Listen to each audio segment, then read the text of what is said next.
New York Jets stink. They're headed to Cancun. If any of y'all want to borrow this shirt, you can. You can. I mean, or you can get it from Amazon. Actually, that's where I got it from. Like $20. It comes with matching shorts. So it's pretty cool. Pretty cool. But anyway, we got some questions. I mean, I don't even do. I got some questions. I'm thinking Boy Green got some questions. I don't know if we're gonna get answers. I don't even know if this regime cares about answering anybody's questions anymore. But we gonna ask them, and I definitely want to hear your questions if you have some. So come on, let's just ask away. We are live. It is Boy Green meets Wudi. Can you guys help us get a jet chant here? Yeah, going. Oh. Okay, right, yeah. Come on in. Yeah. Okay, let's go! J-E-T-S, jet, jet, jet! Let's go! J-E-T-S, jet, jet, jet! Let's go! There you go, Woody! Third Party Thursday. Chris joining us here on the program with a capital P here on the program. Jake Asman, come on down. How you doing, good sir? Wow, what an intro. I mean, Boy Green is known for having the intro, but Woody, that was unreal, man. Thanks for the kind words, son. We are men of many names. My favorite Austrian Jets fan right there, Okay. baby. Boy Green Meets Woody.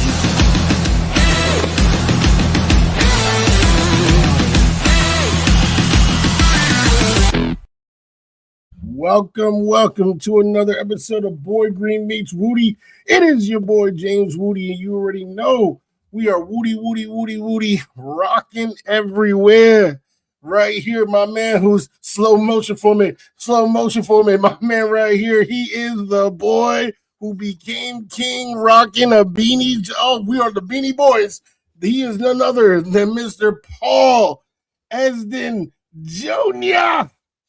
It has been quite some time, actually, since you've seen both of our faces on your screen at the same time. It's been a full 7 days, and I know I, for one, have missed seeing this face next to mine. How are you doing, Boy Green? You know, Woody, Merry Christmas and Happy Holidays to you, and Happy New Year coming up. You know, I got to spend it with family, and that's treasured for sure. And then my family left on Sunday morning, early afternoon, and then the Jets went 4, and then they kicked me right in the balls. Just right between the legs, right in the family jewels, right in the ball and chain. And that was painful. And quite frankly, it's painful for 4 straight times for the Jets to lose by 20-plus points. So, quite frankly, I'm overflowing with questions to your prelude. I'm unaware if I will get the answers I'm seeking, but I got the questions, and that's half the battle. Well, if you got all these questions, let me throw one. And of course, right. like I say, I love everybody active already, on YouTube at BoyGreen25, at on YouTube at Take Flight Talk. I'm loving all the engagement already. Feel free to answer questions, ask questions. And the first question that I'm going to ask is, has there been a bigger threat to the peace and well-being of New Yorkers since Osama Glenn Laden became the head coach of the New York Jets? Wow. If someone would have said, hey, Paul, I'll give you 100 guesses to guess what Woody's first question is and how he frames it. Not sure I would have gotten there in that frame and fashion, but that's why you're James Woody. Take Flight Talk, baby, which again, quick reminder, subscribe now. Take Flight Talk, baby. Boop, right there on the screen. Make sure you do it for Christmas, for God's sakes. All right. And make sure Woody can afford more of those shirts. All right. All right. The answer to that question is absolutely. His name is Steve Wilkes. Come on now. Steve Wilkes has challenged the democracy of the United States. Steve Wilkes' damage is more troubling to me than Aaron Glenn's, even though in some sense you could be like, don't worry, Paul, it's over. It's over. Steve Wilkes isn't here anymore. But I just saw the defense on Sunday, and it looks like the ghost of Christmas past, where there is Steve Wilkes is there because The Jets can't change the defense with 3 weeks to go. The defense is the defense. You change the maestro, but the orchestra is the same.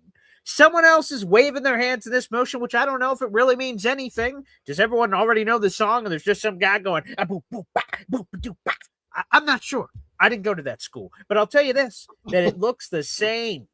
The same level of shit, the same level of garbage, the same level of clop, as one fat bastard said in Austin Powers.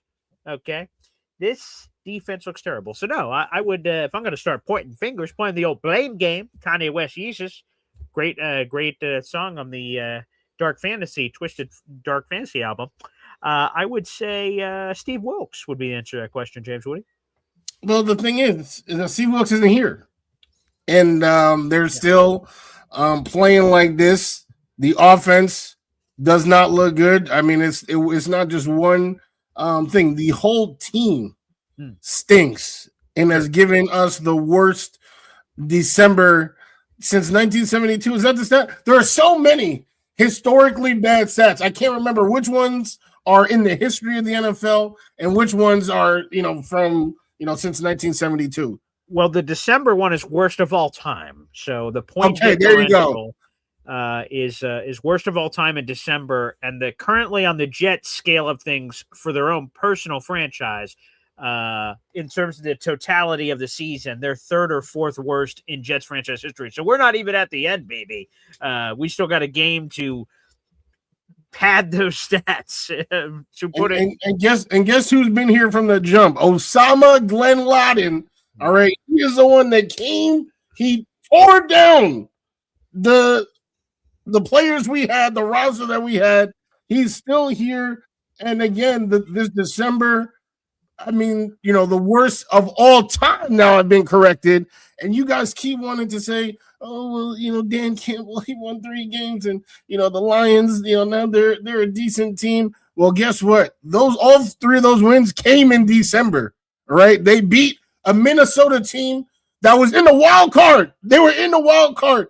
And the Detroit Lions said, slapped them out of the wild card. The Vikings missed the playoffs. That's the type of division heat that I'm looking for out of a coach. Those are the building blocks that you then use to parlay into the next season. Aaron Glenn is not doing that at all. He's not even limping to the finish line. He is dead on arrival. There is nothing to write home about in the month of December. They losing by 55 to Drake May. They losing by 55 to what is this man? Tua got benched the next week, and the New York Jets had him looking like John Elway.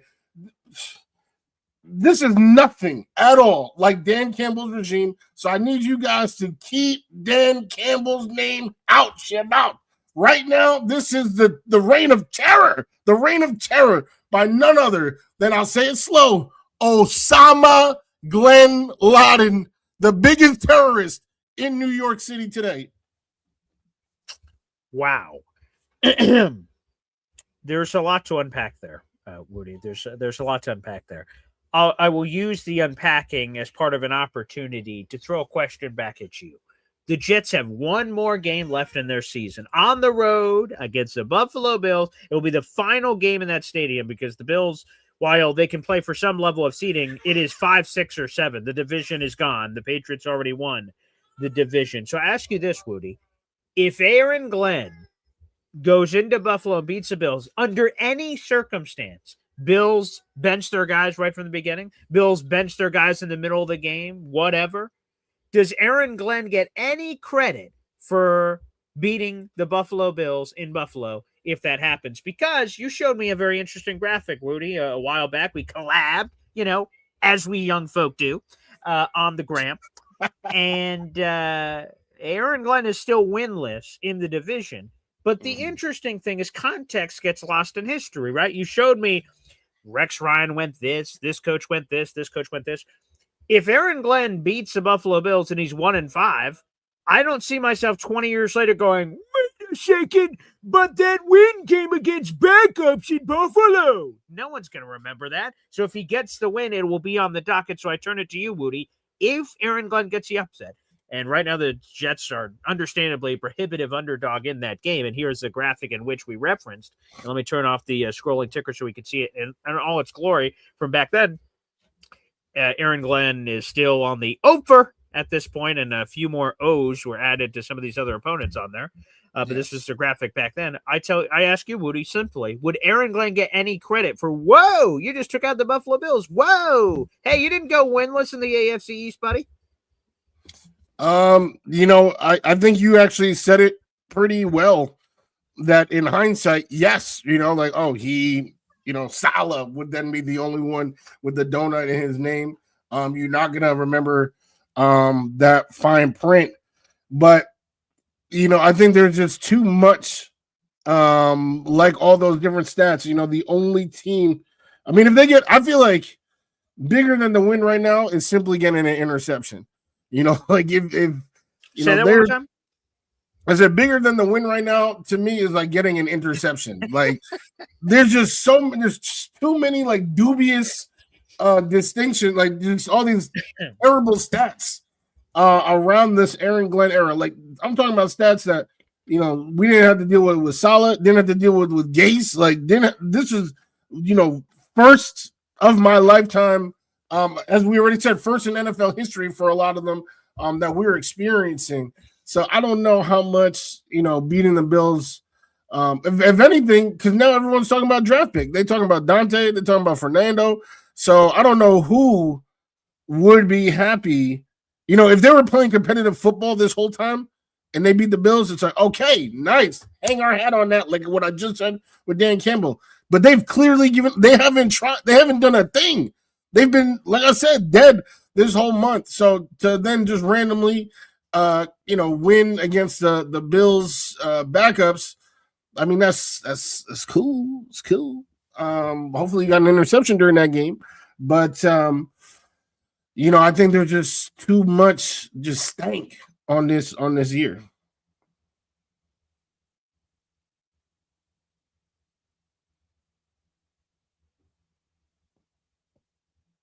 Okay. I just used my first charge time out of the half. I wanted to pull this up because I saw it was a question here, and just because we're tangentially on this, I want to explain it to, was it Nanga Iboko? How far could the Jets fall if they win on Sunday? Let's go the magical world. Woo! The Jets beat the Buffalo Bills. Here's what would happen. So look at your screen, folks. It's the top 10 currently of the 2026 NFL draft thanks to Tankathon. So the Jets are a 3-13 team. So, of course, they would drop to the 4-win category. There's two teams that have 4 wins. It's the Cleveland Browns and Washington Commanders. If the Jets beat the Bills, which means they would drop in the draft order, they would then be tied with the Browns and Washington with 4 wins. Again, Cleveland or Washington could win, and this could change what I'm about to say. But the floor for the Jets, if they lose, is 7th because Browns and Washington strength of schedule is better or worse, however you want to perceive that.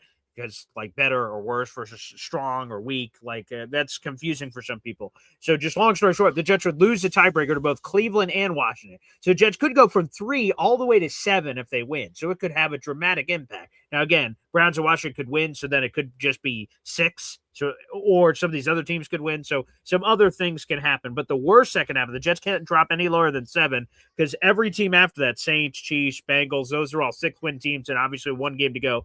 The Jets can't catch any of those teams. So I just wanted to explain that to Nanga, and I know a couple other people were asking about that to go through. Now, normally, Woody, when we do this dance with one another, it's playing tennis on Wii Sports, and then you, and then me, and we're going back and forth, pong.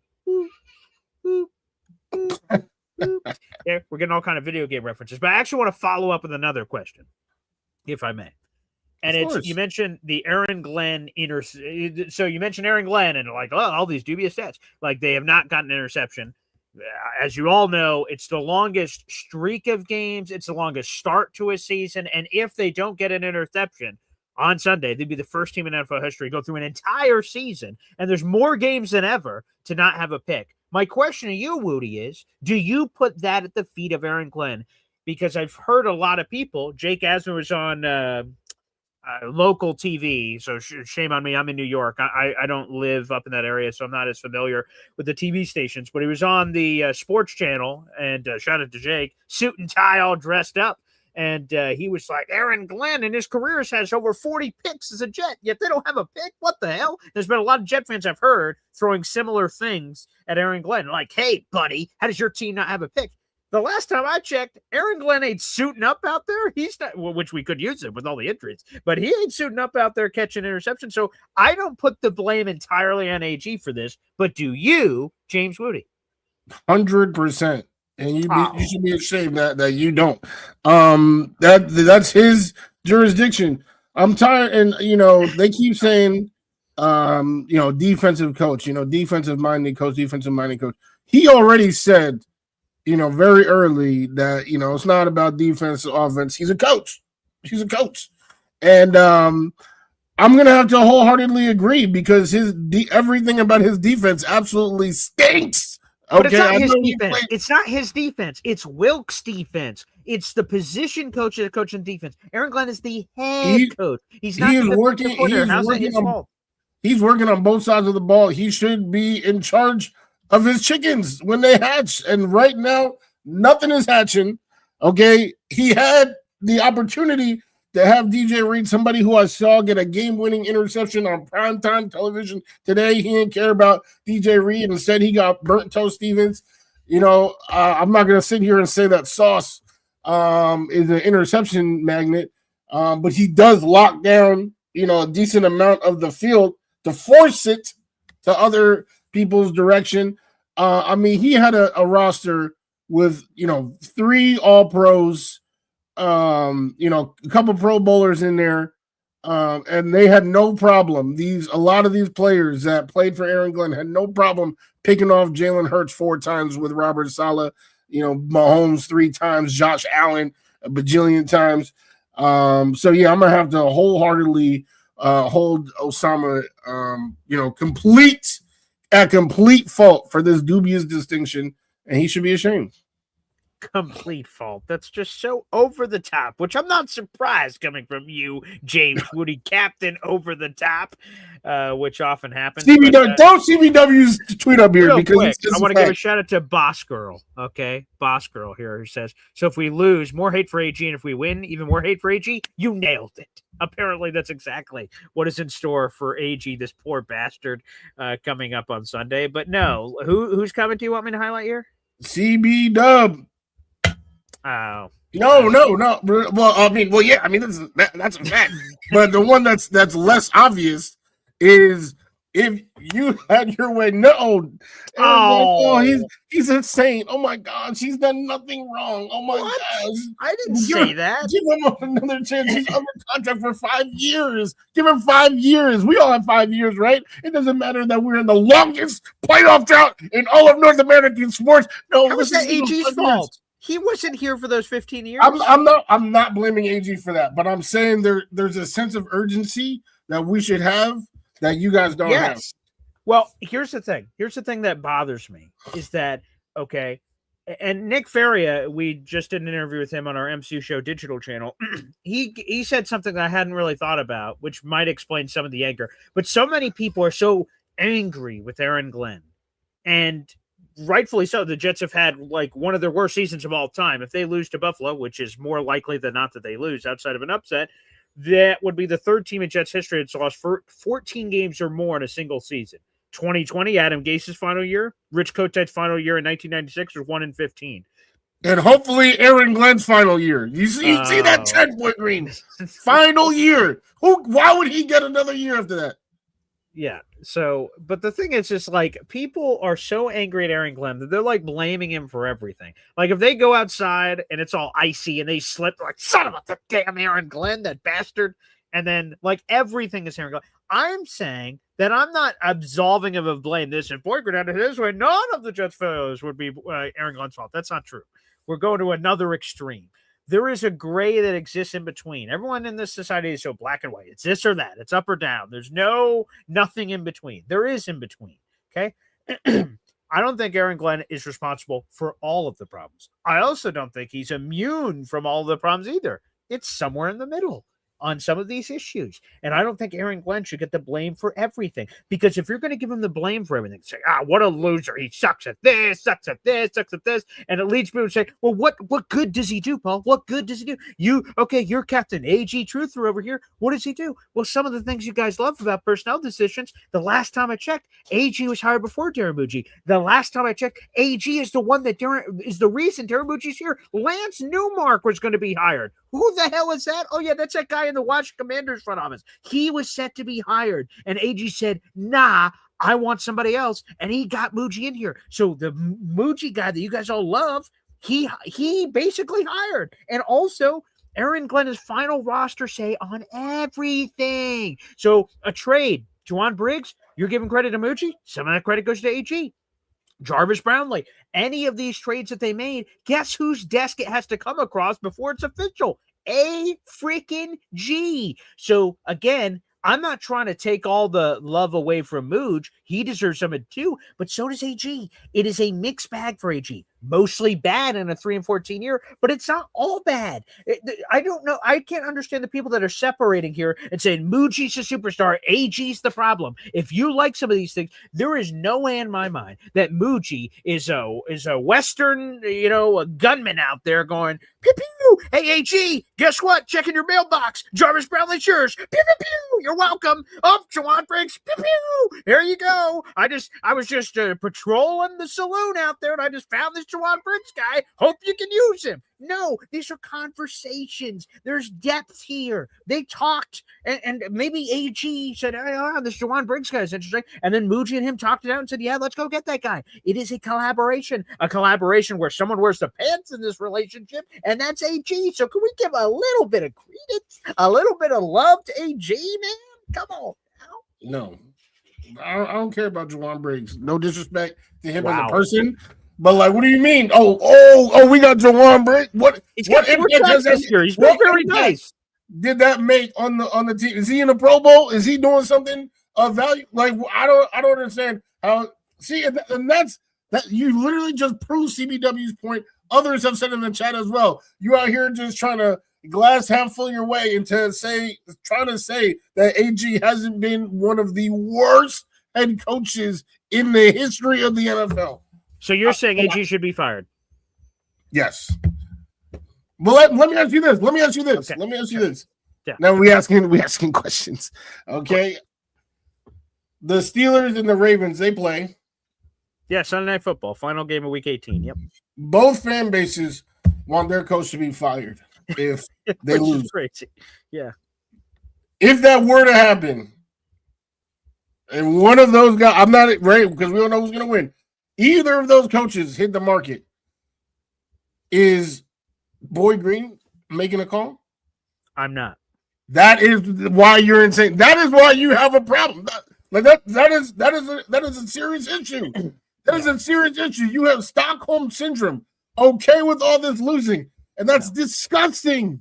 No. That's disgusting, Boyd Green. Let's go to, I'm going to use, we're on a game show. Let me use my phone a friend option. I'm going to go to the audience of this one. Audience, find the remotes under your seat and click the button of what you think is the truth. Oh, wait, let's go to it. Nange Iboko, neither one of those coaches are coming here. All right. I'm going to go with that choice.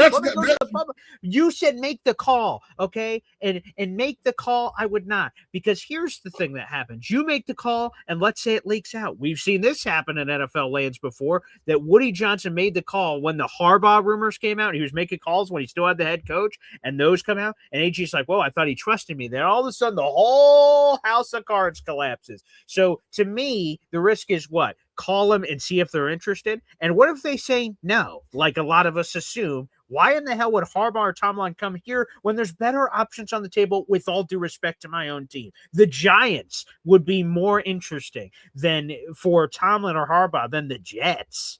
They have a quarterback. We don't. We hopefully have a path to get a quarterback, but we don't know. We don't have it. It's a dumpster fire right now. So no, I don't anticipate Harbaugh or Tomlin potentially taking this job. So why would I make a call? Why would I make a call to Megan Fox and just see if she's available? I heard she's with MGK, but let me just give her a ring and just see what happens. No. Every single time a star player becomes available, you always say, Oh, let's make a call. Why not make a call for Lamar? Why not make a call for Burrow? Now all of a sudden, and you know, you tried to hide behind, oh, they're not going to come here. But your real reason, the heart of your reason is because you don't want to offend Aaron Glenn. There's something wrong with you. You're so loyal to this bum who has done nothing for you. And let me say, I'm gonna say this too. Aaron Glenn himself, so that there's a price for everybody, right? Even his wife. You make the right offer, blah blah blah, right? He already knows. Like, he's not dumb. He's not. He doesn't think that he's totally straight right now. If you're going to make decisions based on, will this hurt Aaron Glenn's feelings, then you've already lost. You've already lost. No.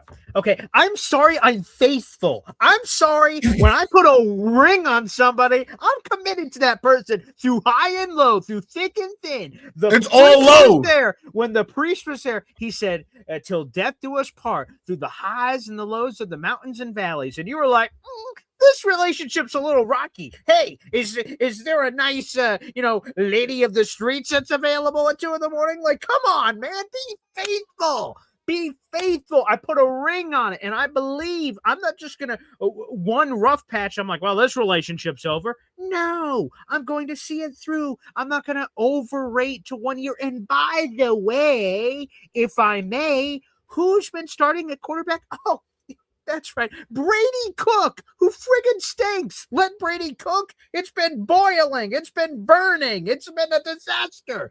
And the Jets quarterback situation has imploded. There's been injuries and all over the place. And they traded their 2 best players at the deadline. What in God's green earth did you expect to happen for old AG? You're calling him this worst coach of all time? But look at the ingredients that are on the table, okay? He's struggling. And also, they made a concerted effort. It's not just like ingredients. Hey, didn't Aaron Glenn get the ingredients? They willingly grabbed the caviar that was on the table that they could have used in the dish, and they threw it out the window for the future. They traded it away. Caviar is no longer on the table for one Quinnen Williams, for one Sauce Gardner. So they knew the dish wasn't going to be as tasty, but they thought, in the long term, it's going to work out because we have money in the bank account to get better ingredients in the future. But for now, it's going to hurt. And tanking is a painful experience, as we're all sort of going through right now. That's literally disgusting how you're justifying. There's a difference between like losing, losing. You know, you're going through this. You know, and that is a common experience. People experience it. The Patriots just experienced it, but we're talking about historical ineptitude, not able to do simple things like catch an interception. Like, that's something that hasn't been done. Do you know the NFL's been around 100 years? So 100 years and all these different things that he cannot do. He has not been able to do. So let me ask you this. So this interception thing, because you keep bringing it up, okay? Well, what do you? That's low hanging fruit. But there, I mean, let's talk about that one first. So what do you think AG's not doing? Do you think he can practice? He's like, guys, here's what I want you to do. When the ball hits your hand, just go and just drop it. Is he teaching them that? Like, why? What is AG clearly not doing that's not translating to players that they literally can't catch an interception? What is AG not doing in practice? What is he not doing in the film room? Is to get their players in position to make plays. He's got them in position. They caught the ball in the hands and then dropped it. He's put them in position. What you even brought up that stat about drops and how low that number was. It was a couple weeks ago. Drops. The stats have changed. Yeah, yeah. Okay, so you even know, but now all of a sudden, that's what I'm saying. I don't know what happened. Maybe AG like slid into your DMs or something. Like, now all of a sudden, your team Aaron Glenn. I don't know if you got a tattoo of him on your back. But okay. Now you've been giving him the let's do 5 years like the whole time. So you're right. But like, you should be able to adapt to new evidence. Like, I was trying to rah who want to fly with them Jets? Yeah, I'm here. I'm trying. But the evidence to the contrary is so overwhelming, Boy Green. It is so, there you go. And you got the rope burn on his hand. Check his hand. He got no more skin on his palms. That rope burn right now. Like, the evidence to the contrary is so overwhelming that I just cannot do it anymore. There's no point in hoping. That's all it is. It's just a hope that for some reason something was so bad. can somehow become so good, because it's never been that bad for the teams that turn it around, like the Lions, like I already mentioned before, like the Patriots that have turned it around, the Bears. It's never been as bad as Aaron Glenn is right now. So I don't understand why we're gonna say, "Oh, yeah, he's the one that's turning around." Let me give a quick plug, by the way, and hopefully you guys get a little something from it, because that came from a little bit of my conversation. Earlier today, I recorded an interview with ESPN's Rich Cimini. He's been covering the team for nearly 40 years. If you're a Boy Green Coffee Club member, that interview has already been available to you for several hours. But at 5 o'clock, 90 minutes from right now as we're doing the show, it'll become available to the public. It was a wonderful conversation for 20-some-odd minutes with Rich Cimini. I wish we had more time. We would have dug into even more action. It's my first time talking to Rich since before the season. And I asked him about Aaron Glenn's job security, and he gave a very emphatic answer about his future. And we explored some other topics as well, which I found fascinating. Also, my boy Lavernius Coles, who's now a police officer in Jacksonville. Great story that Rich Cimini did, one of my favorite Jets players from the past. So, again, you guys can tune into that. And he gave, and I'll put it as a YouTube short as well, Rich gave about as emphatic of an answer about Aaron Glenn's job security as you could possibly give. So that's your tease, everybody, for that coming up at 5 o'clock on the Boy Green YouTube channel. Can't wait. Thanks, Bart Scott. All right, what's your next question, buddy boy? Brees. Oof. My guy who low-key killed me. I was going against him in fantasy. Oh, wow. I was so happy that he got, the 46 yards that he needed. That's only, 4.6 points. And then, he decided to run for a 59-yard touchdown. It's a little bit more than that. Pretty unfortunate. Did he do enough? Do you think he will be a Jet next year? First off, Brees getting 1,000 yards? Who want to fly with them Jets?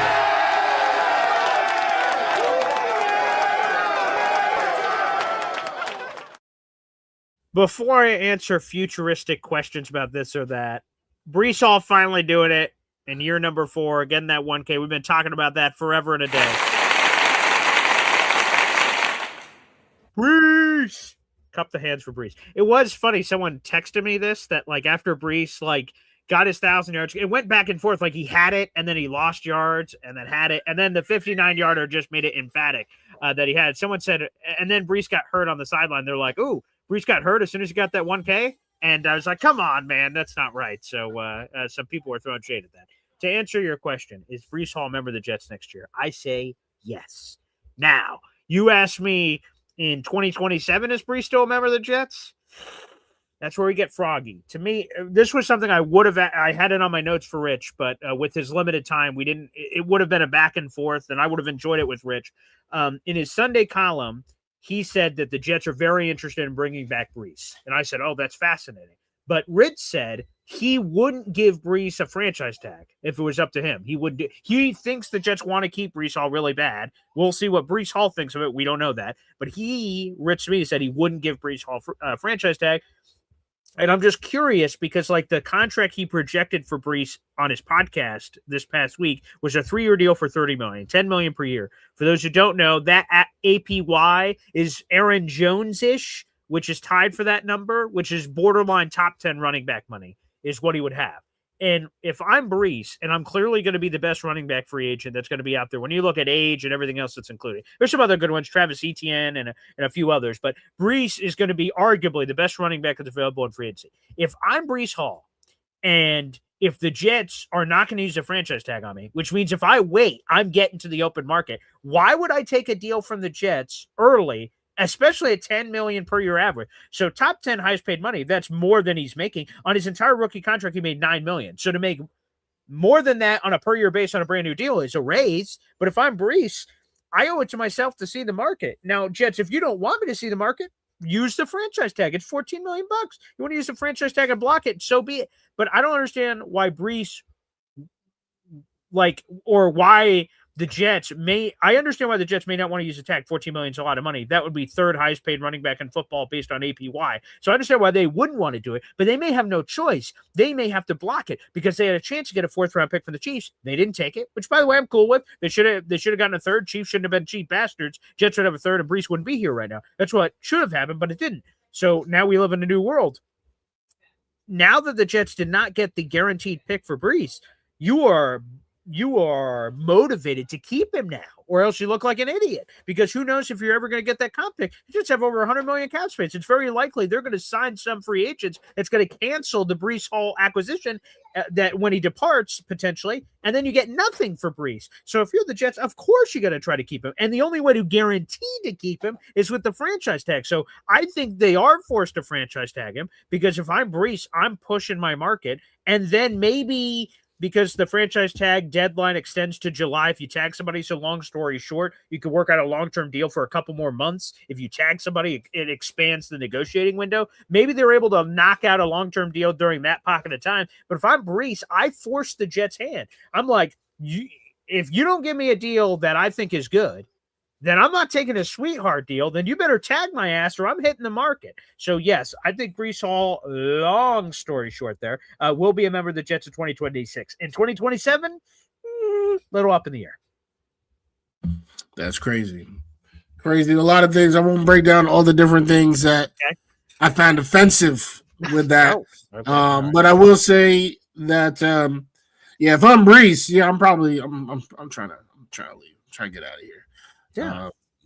But I think what we saw during the trade deadline is kind of indicative of, where his market is at. I think, he could get away with, I always said 3 for 36, so that's 12, as opposed to the 10, that you keep referencing. And that's, I feel like that's probably that was Rich's number. Let me just, if I didn't explain that, the 10 million per year average. Oh, okay. I just wanted that was my number. That's Rich Samini's projection of what you would do. Yes. Yeah. I mean, do you have a different number? Because that was the only number that you kept saying. Oh yes, the only other number from. Do you have Boy Green one? Yes. Yeah. I also have a number, but the other number I wanted to give that I didn't give from Rich Samini. He talked about this on his podcast. He had the article, so sorry if I'm mixing any details of wherever it came from. But he says he believes Brees can get as high as 12 million per year. He believes that's the tip of the iceberg of market for Brees. But Rich said he would do 10 million per year. So that's a gap. For me, I would do, let's call it 10.5 to 11 per year. You could push me to get for Brees.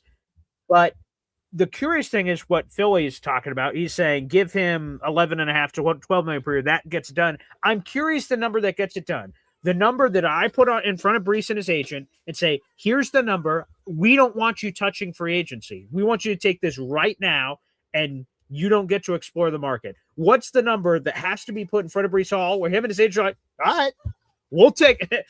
Fuck free agency. We'll take that. Thank you very much. It's got to be a pretty compelling offer. It can't be too low. If it's too low, Brees is like, yeah, pound sand, buddy. I'm hitting the market. We'll see what the market says. And then at that point, now it's risk.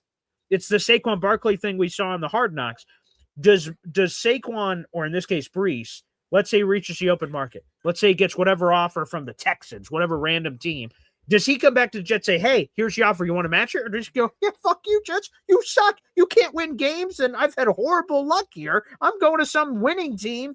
I'm getting buco bucks and going to a winning team. So I'm curious if he would even give the Jets a chance to match, because that's not guaranteed in this open market waters. But I am curious, to Philly's point, what is that number? To me, you could probably push me to 10.5, 11 million per year on a deal before free agency to get him locked in. That's probably something I'd do. Can't lie. Texas would be a fantastic fit for him. He would be eating in that offense. Cowboys or Texans or what? Texans. I thought that's what you said. You said the Texans. Yeah, I said Texans. I thought you said Texas. So I thought you were saying both. Oh, no, well, I mean, no, Javonte, I mean, he had a fantastic He's a free agent, though. He's old. Well, he signed a 1-year deal. That's what I'm saying. Yeah. That's like my big fear And I guess I value Brees differently than you do. Well, that's been the case the whole time. But you got a rookie coming in, maybe, or somebody's coming in. And when I talk about the weapons, think about the things that they have at their disposal. Offensive line, right? That's most likely not going anywhere. Garrett Wilson exists. Mason Taylor exists. But I feel like Brees is that game changer who, in the run game and in the pass game, you can put him out wide. He runs routes. That's not something that everyone does. It's just not. It does, efficiently, effectively.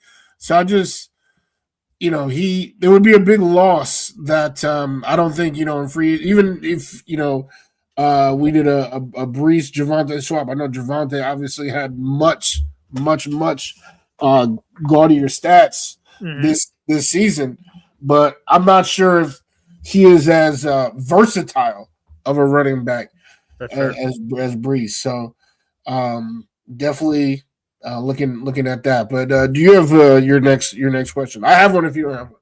Yeah, I have a question about a question. CBW says you two disagreeing at times makes for great content. At times, it would be easier to list the times we haven't agreed or haven't disagreed.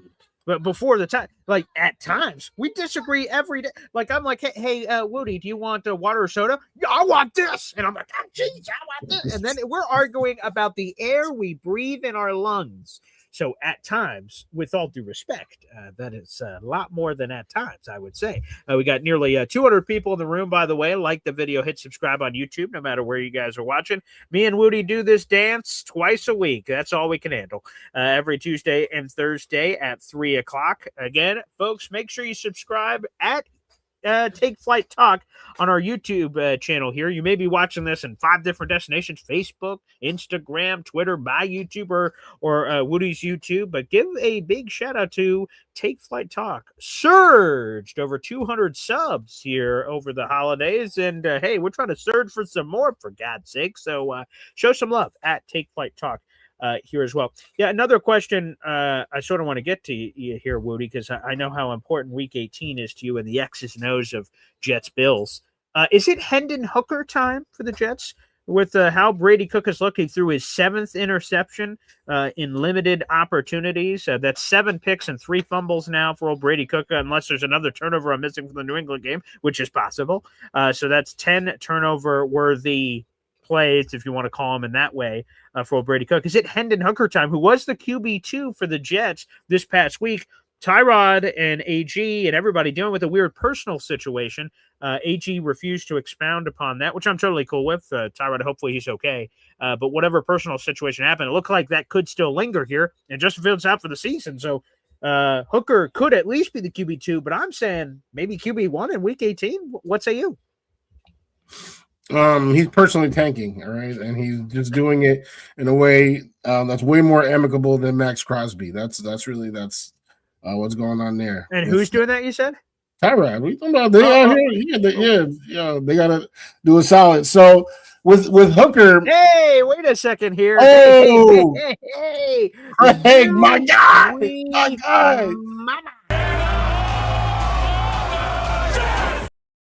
Let's get it. Just subscribe. Let's go.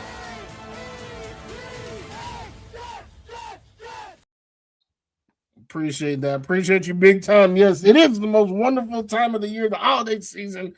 I appreciate it. Take Flight Talk. We trying to take flight, baby. You just jumped over there on Take Flight Talk, so thank you. Yeah, on the so did that, hit that hey. Right to the cup. Hey, on the Euro. Very nice, Craig. Thank you, and thank you, everybody. Again, another reminder real quick. Again, Take Flight Talk. Make sure you support Woody. Woody's a brilliant content creator. He does great work. And I know a lot of you may just be here on Boy Green Daily and the Boy Green channel. This is just how you consume Woody, is every time we cross-pollinate. But again, Woody does his own content that's exclusive to his channel that we don't see over here. Some is both. Again, the Woody is a collab, so you could find that on my channel as well, along with his. But all the clicks go over there. Take Flight Talk. But folks, make sure you show your support, please, and thank you. Thank you, Craig, for joining the TFT Army. But yeah, sorry for Yes. interrupting you. Go ahead, Woody. No, absolutely no worries. That's the best interruption possible, baby. Oh, all right. Keep that one. No, I'm actually afraid of Hooker right now. Is that something you should talk about on this show? And you heard me hesitate because I was gonna say, and then I was like, I knew you was gonna say something, Boy Green. I knew you was gonna say something, but no, because Cook is doing his thing, and the New York Jets are almost certainly gonna have the 3rd overall pick, and that's a nice place to be. Especially if Mike Tomlin is available and we need to secure somebody. Hey, come on now. Your first real young franchise QB since Big Ben. Come on now. Maybe one of these, other candidates, that 3rd overall pick, the drop between, oh my God. Hey, Kevin James. I just got 3 things to say. God bless our troops. God bless America. And gentlemen, start your engine!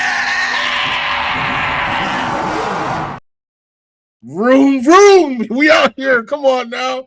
When it rains, it pours. I'm about to get an umbrella out here. I appreciate the love. And yeah, I think we would actually all agree at this point that the drop from 3 to 7 is like borderline catastrophic. You know what I'm saying? You're on mute. But yes, I just agreed. Devastating. That would be. I mean, we're talking about different worlds. Whether or not if you want a quarterback to trade up 3-1 or 3-2 is way different than 7-3, 7-2. Sometimes if I'm a team at 2, I wouldn't even consider the call from 7. I don't give a shit if you give up your firstborn son. I don't want to go back that far. I want talented players. 2-3, I know I'm getting the same player at 2. I would have gotten at 3 plus the picks you're going to give me because let's say I'm the Giants. I don't need a quarterback. So, but dropping down to 7, I'm like, oh, I don't know about all that. Hell, Giants could drop to 7. If they beat the Cowboys, Jets could move up to 2. Giants could fall to 7 because of strength of schedule and those 4-win teams that we talked about. So they could be in the same shithole the Jets are. So that's crazy. It is. Yeah. So I definitely, just, put in Brady Cook, do that thing, get that L. And we'll look at the situation next year. And that actually perfectly ties into my next question, which is, and I know I have a feel for your answer, but I would love to hear it from a Muji and AG perspective. Is Dante on the menu? Is there Dante? Is there Fernando? What do you think? Is on their menu right now in terms of prospects in the 2026 draft class. By the way, quick shout out to Boss Girl who says, Kevin James and I went to the same high school, LOL, Award Melville High School in Setauket, New York, which, by the way, Mick Foley, my guy. I think he went there too. Yeah, okay, yeah. Well, I'm about to give another one. I don't know if it goes on the same turf as those, but Rich Samini, I was trying to look up a picture because I do it's all this fourth wall stuff of all the stuff we do to make sure we get the content to you guys. I was looking something up and Rich Samini got inducted to a Hall of Fame like 10 years ago. And that Hall of Fame is in Setauket, New York, which is crazy. So we're getting all this cross-pollination here, which is great. So again, thank you for all the subscriptions there as well. But is Dante Moore on the menu? Fernando Mendoza, Ty Simpson on the menu? To me, if you're a Jets fan, this week we have the next round of the college football playoff. We've got Ty Simpson versus Fernando Mendoza. We have, it's the second time it's escaped me who Oregon plays the day before they play tomorrow, but it's at like noon or 4 o'clock or something. I'll check that in a second. But whoever the hell Oregon plays, we're just getting these looks at Dante Moore, Ty Simpson, Fernando. And if you're a Jets fan, you want them all to play awesome. You want them all to play well. You want them to kill it. Texas Tech, thank you. Yes, okay. Yeah, I knew it was, yeah, thank you. So if you're a Jets fan, you want all of those guys to play well. Dante Moore played very well in the opening round. Now, he was playing some slapdick school, but he was playing very well. Indiana had the bye, so we haven't seen him. Ty Simpson, we saw the crazy comeback against Oklahoma. So, yes, I think they are all on the menu. Now, I'll take a step back to say this. I try to be transparent with people when I can. I've seen 4 or 5 Fernando Mendoza games this year, so I feel like I have a pretty good sense of Fernando, and I like him a lot. Dante Moore, I haven't seen enough. I've seen a handful of his games. Like, obviously, Oregon played Indiana, so I saw Dante Moore when he was facing off against Fernando, and there was 1 or 2 other ones I may have seen, but I haven't seen enough for me to have a strong enough opinion on Dante. So I'm looking forward to all our draft experts that will be joining us on Boy Green Meets Wudi and Boy Green Daily to give me more info that have been watching all year long and give me good takes about it. Same, I've only seen very little of Ty Simpson, only a game or 2 here or there. Again, not enough to be able to give full analysis of him. But the things that scare me about the quarterbacks that have limited experience is it goes back to the Mark Sanchez days for the Jets, when you just have such a limited sample size from college. And if you look at trends and things of that nature, there is not a rich history of success for quarterbacks that had limited experience in college and then just suddenly hitting it off. There's exceptions to all rules, of course, but that's something that scares me. And while no matter who the Jets draft, I have hopes that we will develop them in a case where they're not the starter week 1, as cool as it would be to immediately get your franchise quarterback to play. And we have the offensive line and Garrett Wilson stuff. And that's sort of intriguing.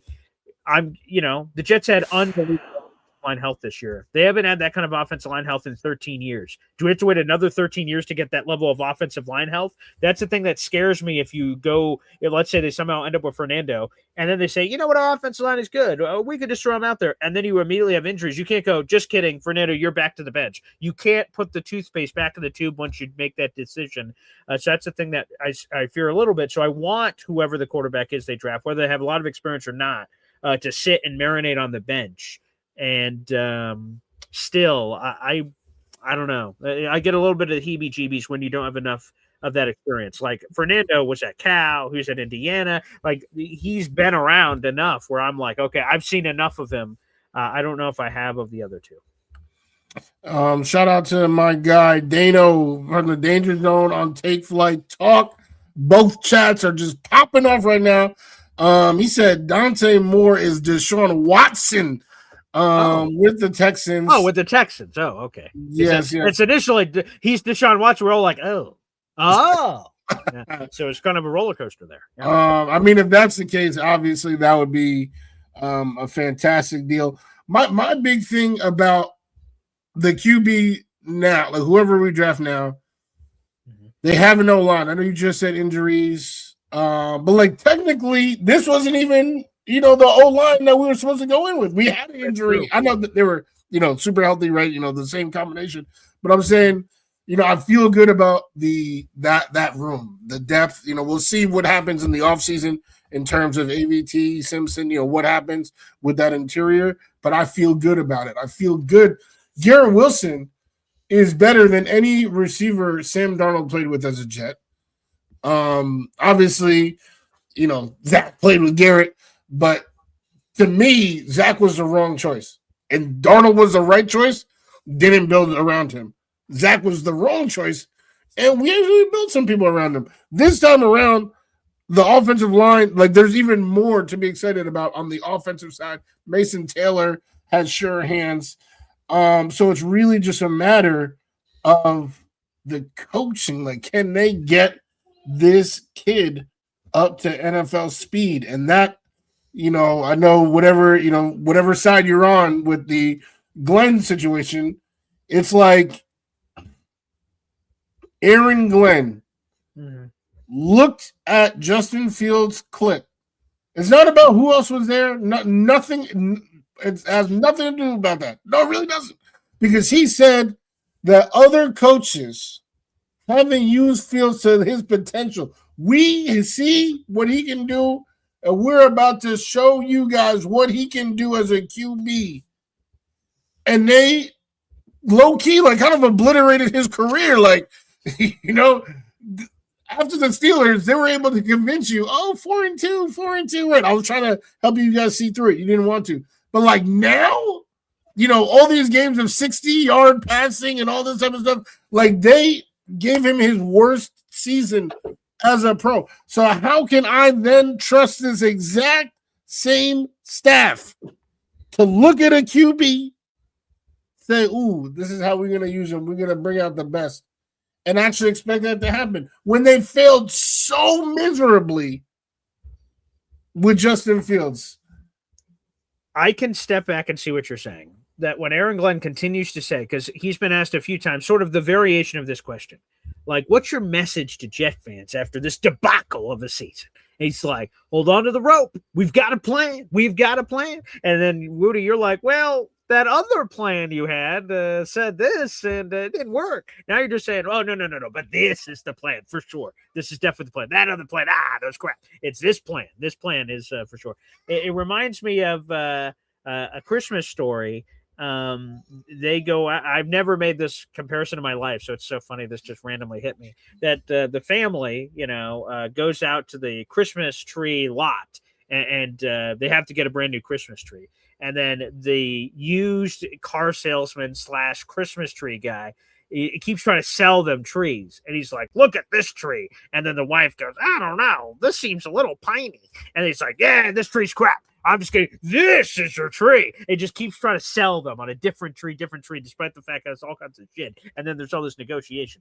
Aaron Glenn is the used car salesman Christmas tree guy, is trying to sell us on these plans. It's hard to believe when we keep seeing these other plans that are failing. So I can take it, even as the AG truther, I could take a step back and see some of the holes in this where it's like, oh, I don't know. Another thing, by the way, another random shameless plug to the Rich Cimini interview that comes out in an hour, is that I told Rich one of my big concerns. Okay, AG, if we think he's coming back, okay, he's coming back. But here's my concern. If he comes back, there's a lot of changes that have to happen. One of the big ones for me is the offensive staff. Our current quarterback coach, his name is Charles London. This is a guy, for those who don't know, was a longtime college running back at Duke. He played running back at college at Duke. After his playing days, he became a running backs coach forever. And then like 4 years ago, he's like, you know what? I think I'm a quarterback coach. And then he got this quarterback coach job. I think it started out with the Falcons, and he sort of bounced around a little bit. And now he's here with the Jets. And now you're supposed to tell me, hey, quarterback development plan. We got running back coach quarterback coach Charles London, Tanner Angstrom, who's calling plays for the first time at the NFL level this past season, this current season as he's wrapping up. Like, that's the plan. I say, Rich, that's where you're sort of losing me when you're trying to sell me on the message. I asked him, is it possible? Could we get a guy that either has experience developing quarterbacks or has a successful track record quarterback, and we just add that to the group? I said that would make me feel a lot better. And I brought up, God rest his soul, Greg Knapp. Like, Napper to me was the glue that made me feel a lot better about the young offensive room. There was Mikey, a little Mike LaFleur, but I felt a lot better about Mike LaFleur, besides the last name and some of the success he had as being a San Francisco disciple, is Napper he was the glue to the operation. This is a guy that worked with all the biggest name quarterbacks in NFL history. I felt good about the operation because of him. Unfortunately, we never got to see that. A tragic accident during the break between mandatory minicamp and training camp. We never got to see Napper, and then everything was screwed, and that stinks. And me and Rich go back and forth talking about it, and he agrees with me on that missing piece. I wonder if Glenn just has the self-awareness to look at his own. So, okay, defense obviously is going to get blown up. Steve Wilkes fucking blew, and they're going to get all kinds of new coaches in there. But that he has the self-awareness to say, obviously the offense wasn't great for a lot of reasons. Like, what self-scouting can I do on this offense staff that I need to fix? This is a pivotal offseason for the Jets, and there's a high chance they're taking a quarterback. It's not 100%, but I think there's a very high chance they're taking a quarterback in some form or fashion in this draft. And they need to have the right infrastructure, because that could be Sam Darnold. It could be screwed because you didn't put enough around him. Let's flip-flop history. Let's have Sam Darnold come out in the 2021 draft, and he's the second overall pick. And NFL, what the hell happens when he has weapons and offensive line and everything? Do we always have our franchise quarterback, and we're talking about a different parallel? Who knows? So the infrastructure has to be right, and that's my biggest concern here for AG, to have that guy added to the room. And Rich Cimini seemed to indicate to me that AG could hire that guy in the offseason, and that gives me a little bit of faith that it at least is possible. Yeah. Would love to bring in a head coach and just have them do it, but yeah, we'll see what happens there. The offense has been terrible. Not good. That is an understatement. We don't even have a receiver that eclipsed 400 yards. That's what I'm talking about. Like, I know, like, I keep leaning into the same, like, one or two, but it's just like I said, low hanging fruit. Like, there's like 20 stats that say that this team is just like not good. Like shouldn't even be in the NFL. I saw a comment, we were heated talking about something else, so I couldn't highlight it. But they asked, would they be able to, if they played in the NCAA playoffs, like the Jets played in the NCAA playoffs, would they be able to win? And honestly, I don't know. I literally don't know. Yeah, I was trying to look up, see. Yeah, because there's just so many. But this season has sucked. Aaron Glenn has been horrible. And the like you said, this emphatic answer, we might have to put up with another year, which is so catastrophic because you're gonna waste like the quarterback and then fire him the next year, and then now we're in that situation where the quarterback learning 2 playbooks in the first 2 years. So well, let's throw a question in. I'll throw one more in from the chat. I wanted to ask some variation of this, so I'll go to Jets Worldwide. Wide. Shout out to Johnny Boy and Snowball. Again, Johnny Boy, hopefully you're continuing to heal up at home, coming home from the hospital. Aaron Glenn out, Clint Kubiak in. Clint Kubiak, for those who don't know, is the Seattle Seahawks offense coordinator. Obviously, you should recognize the last name. His father was one of the renowned coaches of this generation. He was wonderful. But he's a guy who also is a first-year guy. And I think a big criticism of AG was not only was he defense, sure, that caught a lot of shit, but like he was a first-year guy. Now we're going to get rid of one first-year guy and go with another first-year guy. Sure, he's on the offensive side, which is supposed to be sexier, and he's doing great things with Seattle, but I don't know, man. Another first-year guy, is that the answer, even if it comes on offense? I think I've said this, a lot of times. I do not want another first-year head coach. I don't care who they are. I don't care who their daddy is, who their mama is. I need somebody who's done the job before, because that you lose a lot of times. Not all the time.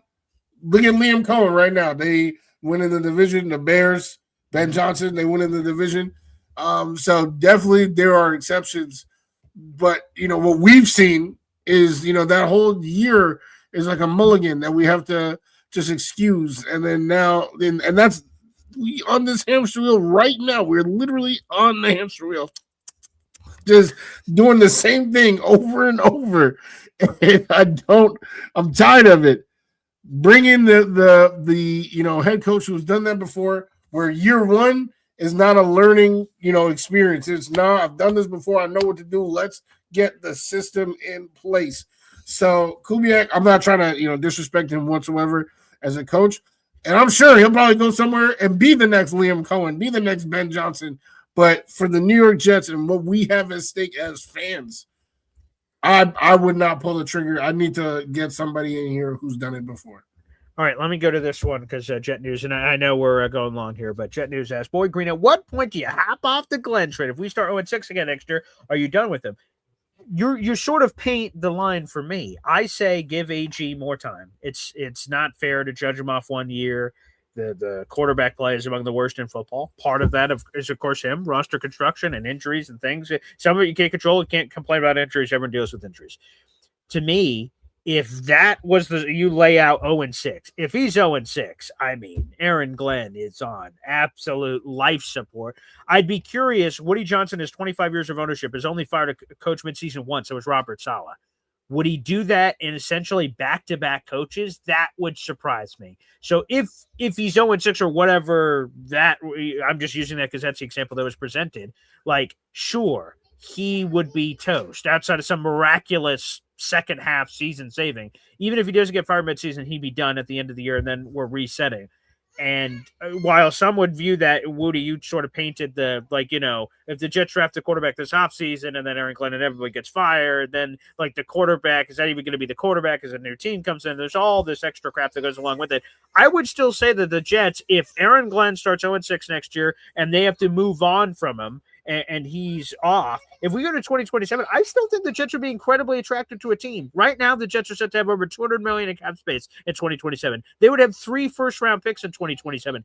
Some coach wouldn't want a piece of that action. He gets to define the next era. So that's why I think it's worth it for me to go back into the AG train and not be too hasty and judge him off this and fire him. And then we're back in the cycle again of whatever they decide to do. I say give him another year. We go through 2026. Again, if we reach at a point, even if he doesn't get fired midseason, we're like, okay, this dude's done. He can't start like that again. That just can't happen. And they get fired. I still think the Jets could command any coach on the planet within reason to take this job in 2027 armed with 3 first-round picks and $200 million cap space, and the players they have on this team of Armand Membu and Olu Fashanu and all these other guys on here. I still think that would be it. So yes, am I off the train if they start 0-6? Absolutely, I am off the train if they start 0-6. 0-6 historically, for that to happen 2 years in a row, I mean, there's no comeback for that. And let me make something very clear, because I've seen some comments and stuff about like the hamster wheel that I was at. Yeah. The hamster wheel, we hire these defensive coordinators, make them first-time head coaches, and we give them time. There's too many people commenting right now, and then also in my DMs, they're talking about like we can't just keep firing head coaches. We never do. What are you talking about? We gave solid 4 years. Bowles got his time. 4 years for Bowles. 4 years for Bowles. Now, just to give you context, was the only one that literally got, he got 2 years. So I don't understand this concept of, we keep firing head coaches. And no, what we keep doing, and this is a hamster wheel, is getting a first-time head coach that was a defensive coordinator, giving them 4 years and having nothing to show for it and making all these excuses this first year. That is what we're doing right now. So some of you in there, I don't want to call y'all out, but you guys are doing that. And you guys got that Stockholm syndrome. Let me give you some names of one and done coaches in the last couple of years. All right. Yeah. Of course, the big one, Gerard Mayo. All right. This is my favorite one, because he was a former player for the franchise, just like Aaron Glenn. So much support from the owner, just like Aaron Glenn, but absolute ass. If they lose to the Bills, right? If the Jets lose to the Bills, Gerard Mayo would actually have a better record than Aaron Glenn. But he was fired, and now the Patriots are literally the AFC Kings. One season, one turnaround. Stop trying to sell me on 5 years. Stop. Okay? Let's go. This is the name we've heard of once or twice before. Nathaniel Hackett. Oh, I think you were going to go Steve Wilkes. Wasn't he one and done too? He was one and done, but that was with the Cardinals. I don't got a lot to say about the Cardinals. Okay, fair enough. Interim with the Panthers, and the Panthers, are now division leaders of their own. But who did I do? Nathaniel Hackett. Bringing him in. This is what I'm trying to say about like the Tomlin Harbaugh thing. If you can bring in a guy like that, I don't care who's. Do you think you can? What? So you brought up that example to me, and you were not satisfied with my answer. And most of my answers I've ever given in the show's history I haven't been satisfied with, but that's a different conversation for a different day. But you tell me this. So do you believe if Tomlin or Harbaugh shook free, which, by the way, everybody, refresher, there's an AFC North Championship playoff game on Sunday night. The winner is in. The loser is out between the Ravens and Steelers. It's just that simple. And there's been a lot of rumors that the loser of that game could see some massive changes, whether it's Harbaugh, Lamar, or Tomlin, or Rodgers too, potentially. I guess all of that could flip and change all over the place. Are you telling me that you believe if one of those two shook free, flip a fucking coin, it doesn't matter who it was, if either of those guys flip free, you think that the Jets would have a legitimate chance to bring that person in? I do. Like everything that you said with the picks, like okay. I'm not seeing the same like calamity. I'm seeing the same, the records and everything is bad. But in terms of infrastructure, games are won in the trenches. They have a bajillion picks. Mm-hmm. I'm seeing that as a possibility. So that's Nathaniel Hackett, and of course, how quickly did that turn around with Sean Payton? Now they're winners of their division. Lovie Smith, Texans. Lovie. They haven't missed a playoff since. Like, this is not, an anomaly. Of course, you had the Steve Wilkes thing, And then who else is next? The Panthers, right? They did that to several coaches, Frank Reich, and that was a disaster. So, Yeah, but that's what I'm saying. But now they're. I mean, it eventually worked out. I guess. Eventually, that was 2 years ago, Boy Green. But I'm just saying that no, they won and done multiple coaches, right? Because some of it was more than one and done, right? Matt Rule to Frank Reich. I'm just saying there was a path of destruction. Matt Rule, he wasn't one though. He wasn't one and done. No. I'm correcting myself. I'm saying he wasn't one and done. I'm just saying the craziness of Tepper, right? There's all kinds of stuff going on down there. But yes, fair. They did turn it around. Yep. So that's what I'm saying. Look at all these franchises around the league that actually have urgency to want to change their situation. They changed it, and within 2 years, they either won their division, made the playoffs. In the Texans case, they've done all that and haven't missed the playoffs since. And you guys just want to give people 4 years, like we're electing the president of the United States. Stop giving people 4 years. What's wrong with you? What's wrong with you? Look and see what's happening. Look, and you know what's actually super funny about this? All right. So Mayo went 4-13. Okay. Pierce went 4-13. Nathaniel Hackett with the Broncos won 4 games. Lovie Smith won 3. And these are people all better than Aaron Glenn right now. They better. They better than Aaron Glenn. All right. Okay, so you gave a lot of great examples of, hey, look at these one and done coaches and look what immediately happened after. Let's go to places where they didn't one and done them, but if they had, they would have missed out. Jimmy Johnson went 1-15 with the Dallas Cowboys. If they would have asked him, well, who knows what would have happened? Chuck Noll went like 2 or 3 wins. Are you going to bring any? Because my examples were from the last 5 years. You have any this century? How does that change what I'm saying? Because this is today's NFL. Come on now. Talk to me. But why does the older examples bother you? What are you, an ageist or something? The what do you mean? I'm just talking about today's NFL. Yes. So much has changed in the last 30 years.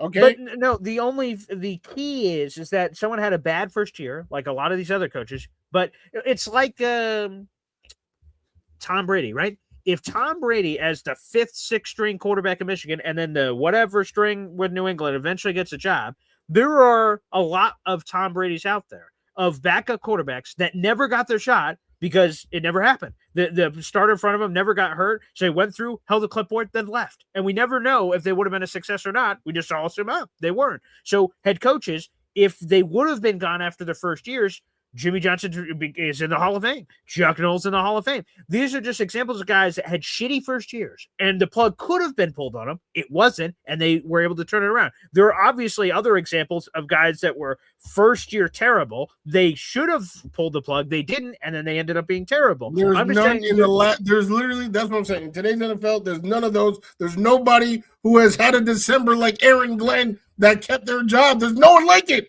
And that's what you guys. On the surface level. But was he trying to win? Was he trying to win? Is Aaron Glenn trying to win? He was clearly. That's what he told us. We're here to win games. I can clip that up right now. Put it on the show. Clip it up right now. Then call him a liar, I guess. But like in the month of December, was Aaron Glenn trying to win games? No. They clearly waved the white flag at the deadline. They got worse from pre-deadline to post-deadline. They got worse. They traded away. They won after the deadline. They didn't. That's still. That's an immediate dopamine rush. They got worse. Their roster was whatever you want to call it before. I don't want to over exaggerate. You call it A+ before, and then it fell off. It wasn't A+ before, but I'm just saying that like their talent level was much higher before the deadline, much lower after the deadline. They may not try to lose on purpose, but it's not like AJ's like, hey, drop those interceptions. That would make me feel a lot better if he did, because that would explain how they don't have any interceptions. But the fact of the matter is that they were worse. They were basically trying to lose games, and they've been successful in attempting to tank and lose these games. So we're saying, AJ, what a horrible coach. It's not like they had that's whatever roster. A submissive Stockholm. I can't believe you're saying that. So then what culture are you building by intentionally trying to lose games, Boy Green? What culture is that? How are you building a foundation to build upon next year? You are building picks and free agent money and all those kinds of things. What does that do for the guys in the locker room? What impact? You want the honest truth? It's probably this. Dan Campbell was not doing that in Detroit. He was not losing games in purpose on Detroit. He tried to win games and they were winning toward the end of the season. But you're Did telling me that Aaron Glenn decided to lose the whole season, and he's building a culture. Did you see Deion Sanders' speech to Colorado when he was first hired? I could have. That was a long time ago. Okay, so I'm just going to give the example. There's NFL examples of this, but Deion's a big name. When there was a camera on him, and he's addressing the team. He just got hired. He goes into the room. And he goes in this passionate speech about, I'm going to be honest, most of you aren't going to be here next year. Most of you are about to enter the transfer portal after I'm done with what I'm about to say. And he just said, he went on a mini Mike Singletary rant. We want winners. And he's like, and I'm going to assess this roster, and there's a bunch of losers on this team. I'm paraphrasing, but a lot of you guys are going to get out, and there's a storm of people surging out. The truth about AG and this Jets situation is a lot of these players that suck in this 3-13 year aren't going to be here in 2026. If we're being honest, there's going to be probably a 50% roster turnover from this team from this year to next year. So all these players were like, oh man, these players suck. They ain't going to be here. It's Magic Johnson. We ain't going to be here because they're not going to be here. AG's bringing in all kinds of news guys. So to overreact to the players that are here, like Brady Cook or who was talking about Brady Cook? You were the only person that mentioned Brady Cook. I couldn't care less about quarterback for the entire month of December.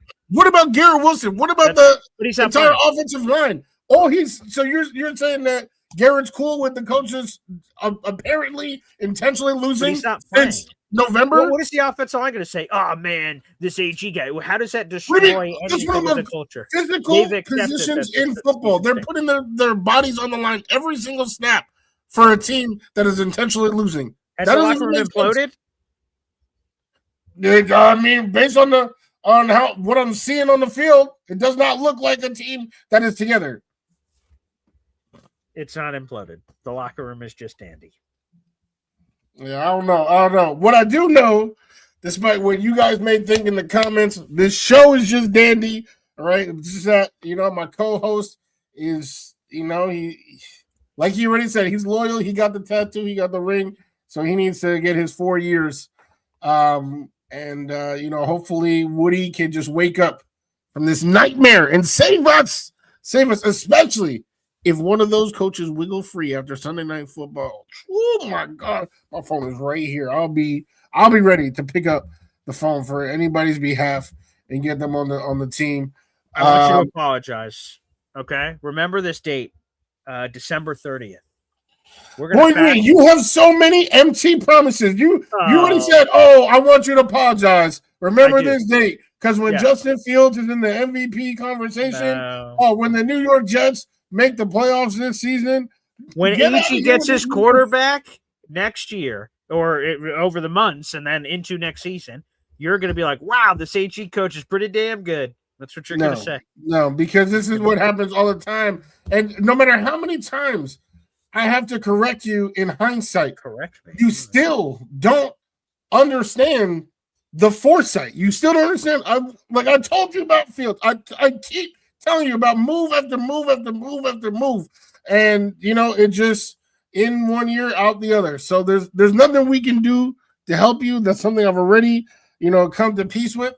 But don't try to act like, this is coming around the corner. No, the only thing that's eventually coming around the corner is the Jets having to part ways with Aaron Glenn and cleaning the mess from this horrific era of football. I can't even hear the words you're saying because my beanie's over my ears. So they're bouncing off. The words didn't even get in to go to the other side, baby.